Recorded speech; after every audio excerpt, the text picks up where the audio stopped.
See, I like my boys agile, mobile, and hostile. Who is the man behind the name?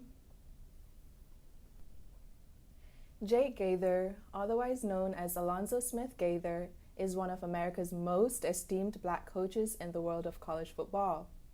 He was born on the 11th of April 1903 in Dayton, Tennessee, to J.D. Gaither, a renowned Baptist preacher, and Florence Gaither, a teacher. In the beginning, Gaither's future did not include sports. He was actually expected to follow in the footsteps of his father, the minister, or to become a lawyer. However, the possibilities of these gradually decreased when his parents sent him to Knoxville College. Knoxville provided the necessary discipline that Gaither's parents valued, but at the same time, it was where Gaither discovered his deep love for football. Knoxville was also where Gaither got the nickname Jake. During his tenure at KC, Gaither developed the qualities that made him into one of the best sports coaches ever known. In 1937, Jake Gaither came to the Florida Agricultural and Mechanical University as head basketball coach and assistant to football coach Bill Bell. Bill Bell had grown to admire Gaither's drive towards and interpretation of all things sports related throughout the year he spent with Gaither in Columbus at a boarding house, and so he had to offer him a job at FAMU. FAMU had never won a conference or national championship before Gaither got there. This goes to show how good he was at being a coach. In Gaither's first year at FAMU, the Rattlers won their first conference with a 6-1 record. In the following year, 1938, the Rattlers had an 8-0 season and won their first national championship. However, this would not be the case if it were not for Jake and his knowledge of the football rules that he had learned while being an official in the Central Intercollegiate Athletics Association. It was the final regular game of the season, the Orange Blossom Classic. This is a feature of FAMU football that was inaugurated in 1933. FAMU was playing against the undefeated Kentucky State University. In the first 3 minutes of the game, Kentucky State scored effortlessly on FAMU. Suddenly, FAMU was trailing behind with scores being 7-0. Luckily, they managed to catch up and they tied the game before the quarter ended. Later in the game, Kentucky State's halfback was trying to pass one of the Rattler defenders when he got tackled in the end zone and the ball fell to the ground. The game officials were about to rule the play an incomplete pass when Gaither jumped from his bench, sped past Coach Bell towards the officials yelling, Safety! Safety! Safety! In 1947, Jake Gaither started a football clinic at FAMU. This clinic was intended to cater to black high school coaches in Florida. In addition, the clinic was also designed to develop an appreciation in black coaches for black colleges and their programs. This is so because at that time in history, black coaches thought that everything good came out of the white colleges. Jake Gaither was not any ordinary black man. He was multifaceted. In 1963, Jake Gaither introduced the split line T formation, a formation that took the pressure off the offense and placed it on the defense. It was also that same year that Jake Gaither Gymnasium was built.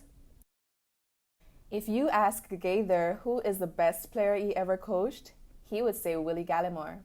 I know you're wondering who this guy is, but don't worry, I'm about to tell you.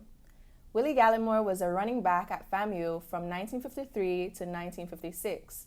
He was chosen by the All-Southern Intercollegiate Athletic Conference up to 4 times, and he was FAMU's first 1,000-yard runner. Gaither wielded a great amount of influence on FAMU and Tallahassee as a whole. Due to this, a statue of him was built in 2001, and a number of places in Tallahassee bear his name. The Jake Gaither Museum is a 65-year-old brick house located a few blocks east of FAMU's campus on 212 Young Street in Tallahassee, Florida. It is where Jake Gaither and his wife Sadie lived from 1945 till 1994 when he died. This house served as a second home to Rattler football players. A few years ago, Cornelius Jones, a FAMU alumnus and former football player, restored the Gaither's house and completely transformed it into a museum. Jones had gotten the house on a tax deed sale with the aim of flipping the house. When you bought the Gaither house, did you know that it was the home of the late Jake Gaither? No, I did not. Okay. No.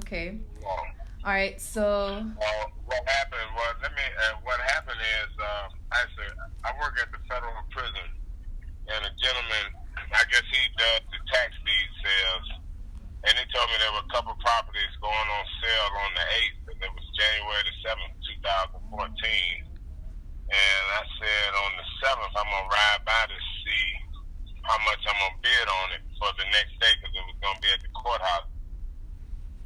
So they deeded the house over to me, so I was able to acquire it before it went on the tax deed sale. They actually took it off the list. And I got it for $5,000, and then I, renovated it over the process and told the nephew that I was going to turn it into a museum. Being that I'm a FAMU rattler, I did not want to sell it, and knowing that it was the history of Jake Gaither's house, so I kept it and got with the nephew months later after I finished renovating it, and was able to acquire the artifacts that he had in storage. All right. So I was asking to tell me a little bit about your experience of renovating the house. Experience. I'm a licensed contractor, so that's kind of what I do. What was the condition of the house when you bought it? Except maybe one bathroom, 2 bathrooms. I had to, change the tile and stuff, but this original floors, original walls, and everything is pretty much intact. To say thank you for answering these few questions. Okay, yeah, I'm at. If you want to know more about the different historical sites in Florida, you can click the button below to subscribe to FAMU's History channel.